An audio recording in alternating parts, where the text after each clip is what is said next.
Assalamualaikum Bapak Ibu Guru, jumpa lagi di channel Inspirasi Guru. Di video kali ini, saya akan memberikan penjelasan tentang pelaksanaan P5 dan PPRA. Bapak Ibu, sumber P5 dan PPRA itu keputusan Kepala Beskap nomor 31 tahun 2024. Jadi rujukan untuk kompetensi dan tema profil pelajar Pancasilanya, kita merujuk kepada keputusan Kepala Beskap nomor 31 ini. Silakan Bapak Ibu download saja keputusan Kepala Beskap nomor 31 itu. Nah, sedangkan untuk nilai-nilai profil pelajar rahmatan lil alamin itu sumbernya rumusan dari Kementerian Agama. Nah, Bapak Ibu, ada beberapa istilah yang perlu Bapak Ibu pahami ya sehingga Bapak Ibu tidak bingung. Ya, ada istilah P3, ada istilah P5, ada istilah PPRA. Nah, Bapak Ibu mungkin selama ini bingung, apa itu P3, apa itu P5, apa itu PPRA. Bahkan untuk di madrasah itu sering dikenal dengan P5 dan PPRA. Nah, apa itu? Nah, Bapak Ibu, di sini saya jelaskan. V3 itu adalah nilai-nilai ya. Nilai-nilai profil pelajar Pancasila. Jadi dalam profil pelajar Pancasila itu sudah dirumuskan nilai-nilainya ya. Terdiri dari dimensi, ada 6 dimensi, kemudian ada elemen, ada sub-elemen. Nah, masing-masing sub-elemen itu ada nilai-nilai yang ingin dicapai. Nah, itu P3 namanya ya, profil pelajar Pancasila. Lalu istilah P5 ya. Nah, P5 ini adalah kegiatan ya, dalam bentuk proyek ya. Untuk apa? Untuk menguatkan profil pelajar Pancasila. Jadi P5 itu kegiatan proyek ya. Kegiatan proyek untuk menguatkan atau menambahkan atau menumbuhkan ya nilai-nilai profil pelajar Pancasila itu. Lalu kemudian PPRA adalah profil pelajar rahmatan lil alamin. Jadi ini berisi nilai-nilai profil pelajar rahmatan lil alamin.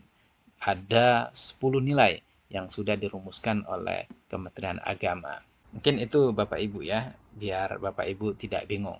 Nanti kalau ada istilah V3 itu mengacu pada nilai-nilai profil pelajar Pancasilanya. Kalau ada V5-nya adalah kegiatan proyek untuk menggapai nilai-nilai profil pelajar Pancasila itu. Lalu PPRA adalah nilai-nilai pelajar rahmatan lil alamin. Nah, Bapak Ibu, ini kita lihat profil pelajar Pancasila P3-nya ya. Profil pelajar Pancasila itu ada 6 dimensi Bapak Ibu ya. Yang satu beriman, bertakwa kepada Tuhan Yang Maha Esa dan berakhlak mulia. Kemudian kedua berkebinekaan global. Nilai yang ketiga bergotong royong. Keempat mandiri. Kelima bernalar kritis. 6 kreatif. Nah, inilah dimensi atau nilai-nilai dari profil pelajar Pancasila. Lalu profil pelajar rahmatan lil alamin ada 10. Ya, ta'adub, qudwah, muwattana, tawassud, tawazum, i'tidal, musawwa, syura, tasamuh, tatawur, wa ibtikar. Nah, ada 10 nilai-nilai dari pelajar rahmatan lil alamin. Bapak Ibu, untuk menanamkan nilai-nilai V3 dan PPRA ini, maka nilai-nilai ini akan disisipkan melalui kegiatan intrakurikuler, ya, melalui proses pembelajaran di kelas, kemudian melalui kegiatan co-kurikuler. Nah, inilah nanti yang disebut dengan P5 ya, kegiatan proyek. Nah, bisa juga melalui kegiatan ekstrakurikuler. Jadi, nilai P3 maupun PPRA ini akan ditumbuh kembangkan melalui 3 kegiatan ini. Ya, intra, co-kurikuler, dan ekstrakurikuler. Nah, kita tidak akan membahas tentang penanaman nilai P3 dan PPRA ini di kegiatan intra maupun ekstra. Kali ini kita akan fokus pada kegiatan co-kurikuler, pada kegiatan proyek penguatan profil pelajar Pancasila. Bapak Ibu, pemerintah sudah merumuskan alur perkembangan profil pelajar Pancasila di setiap fase. Nah, silakan Bapak Ibu rujuk ke keputusan Kepala Beskap ya yang nomor 31 tadi. Nah, di dalam keputusan itu Bapak Ibu sudah dituangkan dimensi-dimensi pelajar profil pelajar Pancasila yang 6 tadi ya. Lalu di setiap dimensi itu ada elemen dan di dalam setiap elemen itu ada sub-elemen. Nah, Bapak Ibu perlu kenali itu ya. Silakan Bapak Ibu baca keputusan Kepala Beskap nomor 31 itu. Nah, ini sebagai contoh saja Bapak Ibu, dimensi satu beriman, bertakwa dan berakhlak mulia. Ya, elemennya elemen akhlak beragama, kemudian sub elemennya ini mengenal dan mencintai Tuhan yang Maha Esa. Ini contoh Bapak Ibu. Nah, pemerintah sudah merumuskan capaian akhir fase yang sudah dituangkan dalam tabel-tabel ini ya. Diawali dari fase PAUD hingga akhir fase E. Nah, ini capaiannya Bapak Ibu ya, capaiannya. Ya, capaian di akhir fase PAUD misalnya. Untuk subelemen mengenal dan mencintai Tuhan yang Maha Esa, ini mengenal adanya Tuhan yang Maha Esa melalui sifat-sifatnya. Jadi di akhir PAUD, siswa itu diharapkan bisa mengenal Tuhan yang Maha Esa melalui sifat-sifatnya. Ini untuk akhir fase PAUD. Lalu kalau akhir fase E, ya, menerapkan pemahamannya tentang kualitas atau sifat-sifat dalam ritual ibadah, baik ibadah yang bersifat personal maupun sosial. Jadi untuk di akhir fase E ya sub elemen mengenal ini ya sudah pada tingkat penerapan ya dalam kehidupan sehari-hari. Nah, perkembangan setiap fase ini Bapak Ibu nantinya menjadi tujuan ya, menjadi target ya. Inilah yang akan dinilai di dalam proses kegiatan proyek itu. Nah, untuk nilai-nilai PPRA, Bapak Ibu tadi ada 10 ya. Nilai-nilainya ini ya berkeadaban, keteladanan, kewarganegaraan dan kebangsaan, mengambil jalan tengah, berimbang, adil dan konsisten, kesetaraan, kemudian musyawarah, toleransi, dinamis dan inovatif. Ini sub-sub nilainya ya, kesalehan dan budi pekerti mulia, menjadi contoh, mengajak kebaikan dan menginspirasi. Nah, ini bisa Bapak Ibu baca ya.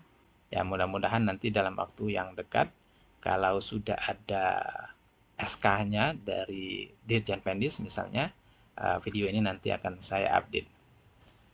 Oke, ini nilai-nilai PPRA. Selanjutnya Bapak Ibu, ya, tema-tema P5 dan PPRA itu apa saja? Boleh nggak kita menentukan tema sendiri, membuat tema sendiri, kreasi kita sendiri misalnya? Bapak Ibu tidak boleh. Ya, pemerintah sudah menetapkan tema untuk kegiatan P5 dan PPRA. Ya, untuk ke tingkat RA, ya, temanya ada 4, ya. Aku sayang bumi, aku cinta Indonesia, kita semua bersaudara, imajinasiku, imajinasi dan kreativitasku. Nah, ini untuk tema kegiatan proyek di tingkat RA. Lalu tema untuk kegiatan proyek di tingkat MI, MTS, MA, dan MAK atau SD, SMP, SMA, dan SMK ada 8 tema ya. 1. Hidup berkelanjutan. 2. Kearifan lokal. 3. Bhinneka Tunggal Ika. 4. Bangunan jiwa dan raganya. 5. Demokrasi Pancasila. 6. Berekayasa dan berteknologi untuk membangun NKRI. 7. Kewirausahaan. Jadi ini untuk tema tingkat dasar, menengah pertama, dan menengah atas. Nah, kemudian yang 8 ini kebekerjaan khusus SMK atau MAK. Nah, ini tema-temanya Bapak Ibu. Jadi sudah ditetapkan oleh pemerintah. Selanjutnya Bapak Ibu, ketentuan jumlah tema ya untuk tiap jenjangnya. Ya, tentu tidak sama ya. Nah, di sini sudah ditentukan juga untuk RA, ya, jenjang RA atau TK, jumlah tema yang bisa dilakukan itu 1 sampai 2. Artinya di sini boleh 1, juga boleh 2, ya, untuk tingkat RA. Lalu untuk tingkat MI 2 sampai 3. Ya, boleh 3 ya untuk MI ya, minimal 2. Untuk MTS 3 sampai dengan 4 tema. Untuk MA kelas 10 3 sampai dengan 4. Untuk MA kelas 11 dan 12 2 sampai 3. Untuk MAK kelas 10 3 proyek dengan 2 tema pilihan dan 1 tema kebekerjaan. Lalu MAK kelas 11 2 proyek dengan 1 tema pilihan dan 1 tema kebekerjaan. Kemudian MAK kelas 12 1 proyek dengan tema kebekerjaan. Nah, itu jumlah tema di tiap-tiap jenjang pendidikan. Silakan Bapak Ibu di jenjang mana Bapak Ibu ya. Berapa jumlah tema yang harus dilakukan kegiatan proyek di sekolahnya. Oke. Nah, untuk alokasi waktu Bapak Ibu, alokasi waktu kegiatan proyek. Kalau di sebelumnya di KMA 347 kalau tidak salah, itu rumusnya Bapak Ibu ya, rumusnya jumlah total jam dikali dengan 20 sampai 30%. Maka dapatlah alokasi waktu kegiatan P5 dan PPRA. Nah, dengan terbitnya KMA nomor 450 tahun 2024 ini sudah ditentukan ternyata Bapak Ibu ya. Jadi tidak lagi menghitung ya. Silakan rujuk saja KMA 450 itu lihat alokasi kegiatan P5 dan PPRA-nya itu setiap tahunnya ya. Ini sebagai contoh saja saya kutipkan untuk MI kelas 1 jumlah JP-nya 144, kelas 2 180, ya kelas 3 sampai 5 180, kemudian kelas 6 160. Ini untuk alokasi per tahun ya Bapak Ibu. Nah, selanjutnya Bapak Ibu, kita bisa menjadwalkan kegiatan P5 dan PPRA itu kapan. Ya, ini ada beberapa opsi pilihan. Ya, Bapak Ibu bisa membuat pelaksanaannya atau membuat jadwal pelaksanaannya secara harian, bisa secara mingguan, bisa secara bulanan, bisa juga langsung secara semesteran gitu ya. Harian ya setiap hari dari hari Senin sampai hari Jumat misalnya diambil setiap hari mungkin 1 JP 1 JP atau 2 JP 2 JP gitu ya. Mingguan mau khusus hari Sabtu misalnya, hari Sabtu Bapak Ibu sudah upload untuk kegiatan proyek silakan. Atau mau bulanan ya, dalam 1 bulan itu ada 1 pekan ya yang Bapak Ibu gunakan hanya untuk kegiatan proyek saja gitu. Atau dalam 1 semester ada 1 bulan digunakan untuk kegiatan proyek. Nah, ini Bapak Ibu silakan menyesuaikan ya dengan sekolahnya masing-masing. Tapi kalau saya boleh menyarankan silakan ambil yang mingguan saja biar lebih mudah Bapak Ibu mengatur penjadwalan. Jadi sehari Sabtu misalnya fokuskan saja pada kegiatan project ya. Oke, langkah-langkah pelaksanaan P5 dan PPRA. Yang pertama tentu kepala sekolah harus membuat tim dulu ya. Harus menyusun tim koordinator kemudian fasilitator. Jadi tunjuk koordinatornya kemudian fasilitator P5 dan PPRA itu. Lalu identifikasi tingkat kesiapan satuan pendidikan, kemudian rancang dimensi, tema, dan alokasi waktu ya untuk kegiatan P5 dan PPRA-nya. Ya, ini nanti yang bekerja tim fasilitator ya untuk merancang dimensi apa, tema apa, berapa alokasi waktu dari tiap-tiap proyek itu, tim fasilitator nanti yang akan menentukan itu ya. Lalu kemudian menyusun modul project.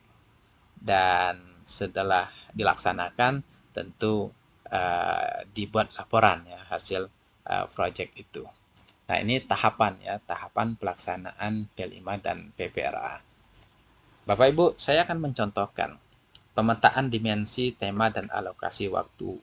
Ini tugasnya fasilitator ya. Yang pertama, pastikan Bapak Ibu melakukan memilih topik dulu. ya, atau menentukan topik terlebih dahulu. Misal di sini saya contohkan topiknya untuk proyek 1 peringatan Maulid Nabi Muhammad SAW. Untuk proyek 2 misalnya penghijauan sekolah. Untuk proyek 3 membuat produk untuk mempromosikan potensi lokal. Nah, ini topik. Jadi tentukan topik dulu Bapak Ibu ya. Lalu setelah dapat topiknya, kita sesuaikan dengan tema. Tadi ya, yang tema kalau untuk MI itu ada 7 tema. Temanya bukan kita yang buat, ya. Sudah ditentukan oleh pemerintah, kita hanya menyesuaikan. Jadi tema topik peringatan Maulid Nabi Muhammad SAW, ya tema yang cocok ya kearifan lokal, ya.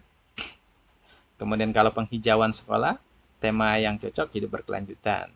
Lalu membuat produk untuk mempromosikan potensi lokal, ya kewirausahaan. Kemudian kalau sudah dapat temanya, baru kita tentukan ke dimensi PPRA-nya, profil pelajar rahmatan lil alamin. Jadi nilai-nilai dari pelajar rahmatan lil alamin itu apa yang akan kita tekankan dalam kegiatan peringatan Maulid ini, ya. Misalnya kita mau ambil nilai keberadaban dan keteladanan. Lalu untuk dimensi P3-nya, ya kita ambil kebinekaan global dan bergotong royong. Demikian pula untuk topik penghijauan sekolah, temanya dipilih hidup berkelanjutan, dimensi PPRA-nya keteladanan, lalu dimensi P3-nya iman bertakwa berakhlak mulia, bergotong royong. Kemudian untuk topik membuat produk, ya temanya kewirausahaan, dimensi PPRA-nya dinamis, inovatif, dan keteladanan, lalu dimensi P3-nya bergotong royong, bernalar kritis. Nah, Bapak Ibu, di sini dimensi-dimensinya ada bisa 1 ya, bisa 2, silakan Bapak Ibu ya. Tapi sebenarnya untuk lebih fokus lebih baik 1 atau 2 ya, 2 lah maksimal. Kalau 3 nanti terlalu banyak ya. Terlalu banyak nanti sub elemen yang kita masukkan. Biar fokus silakan 1 atau 2 dimensi untuk tiap proyek. Yang penting nilainya dapat Bapak Ibu, bukan hanya sekedar tercantum di modul di kertas ya, tetapi yang terpenting itu nilainya itu dapat tertanam melalui kegiatan proyek itu. Nah, untuk alokasi waktu Bapak Ibu, tadi misalnya kita contohkan untuk tingkat MI kelas 3 sampai kelas 5 itu kan 180 JP ya. 180 JP. Nah, kita bagi masing-masing proyek ini. Ya, tentu pembagiannya nggak rata Bapak Ibu ya. Nggak rata. Nggak mesti nggak mesti sama ya. Ya, Bapak Ibu bisa disesuaikan ya, untuk JP ini disesuaikan dengan topik kegiatannya. Mana topik kegiatannya yang membutuhkan alokasi waktu yang lebih panjang, silakan tambahkan di sana. Dan topik kegiatan proyek yang tidak membutuhkan waktu yang panjang, ya silakan ditentukan juga ya jumlah JP-nya. Yang penting total dari JP 3 proyek itu tidak melebihi ketentuan yang sudah ditetapkan. Nah, ini cara memetakan. Nah, kalau ini sudah dipetahkan, Bapak Ibu, baru Bapak Ibu bisa membuat modul, ya. Modul proyek pertama misalnya, peringatan Maulid Nabi Muhammad, ya, buatkan modulnya, gitu. Proyek kedua tentang penghijauan, buatkan modulnya. Kemudian proyek ketiga membuat produk, ya, silakan buat modulnya. Jadi yang pertama sebelum buat modul ini pastikan Bapak Ibu memetahkan dulu ya dimensi, tema, dan alokasi waktunya. Oke, Bapak Ibu, kita lanjut. Kita akan mengenal alur aktivitas P5 dan PPRA. Ada 3 yang ditawarkan Bapak Ibu alur ya aktivitas kegiatan itu.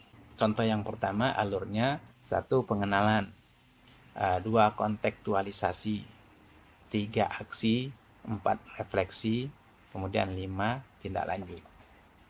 Contoh yang kedua alurnya, pertama mengamati, kedua mendefinisikan, ketiga menggagas, keempat memilih, kelima merefleksikan. Alur yang ketiga, contoh yang ketiga maksudnya, Pertama temukan, kedua bayangkan, ketiga lakukan, keempat bagikan. Nah, Bapak Ibu bebas mau memilih alur aktivitas yang mana yang akan digunakan. Nah, kalau saya lebih condong ke yang contoh satu ya, diawali dari pengenalan.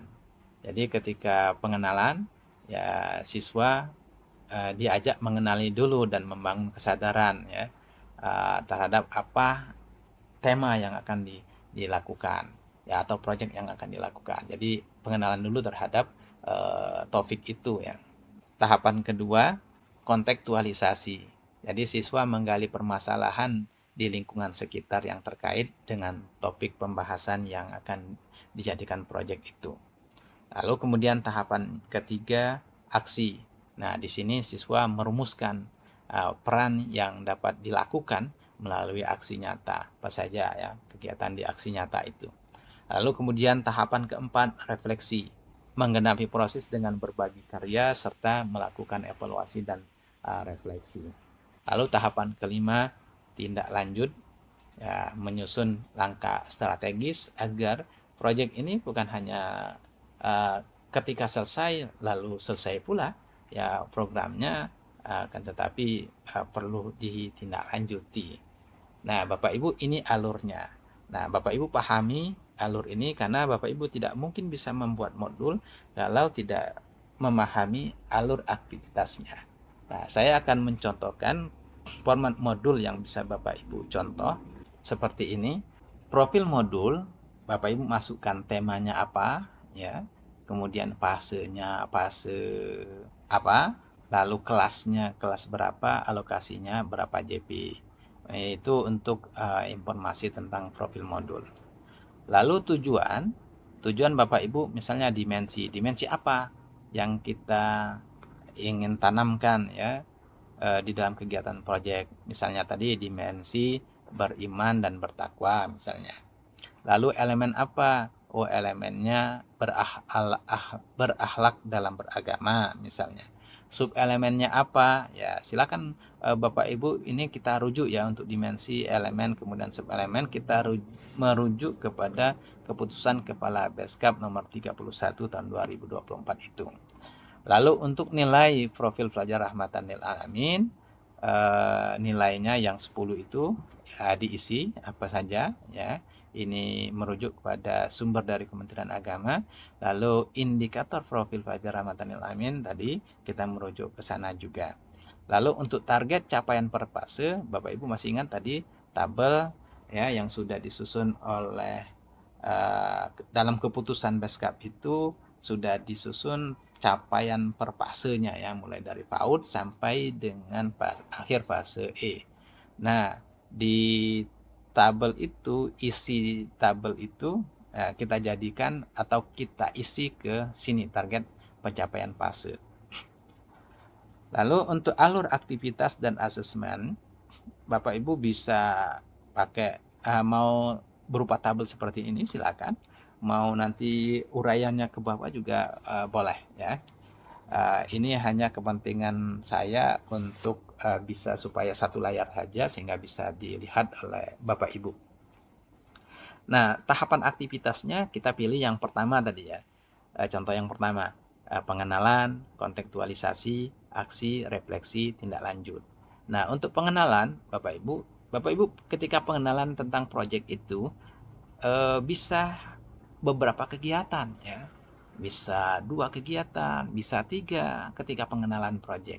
Nah, waktunya pun bisa 4 JP, bisa 6 JP, ya tergantung Bapak Ibu yang tahu ini, ya menyesuaikan nanti JP-nya itu ya. Lalu kemudian kontekstualisasinya berapa kegiatan untuk kontekstualisasi ya. Apakah 4 JP, 6 JP, 8 JP gitu. Kemudian aksi nyatanya ya, aksi nyatanya berapa JP? Ya, berapa kegiatan Bapak Ibu ya.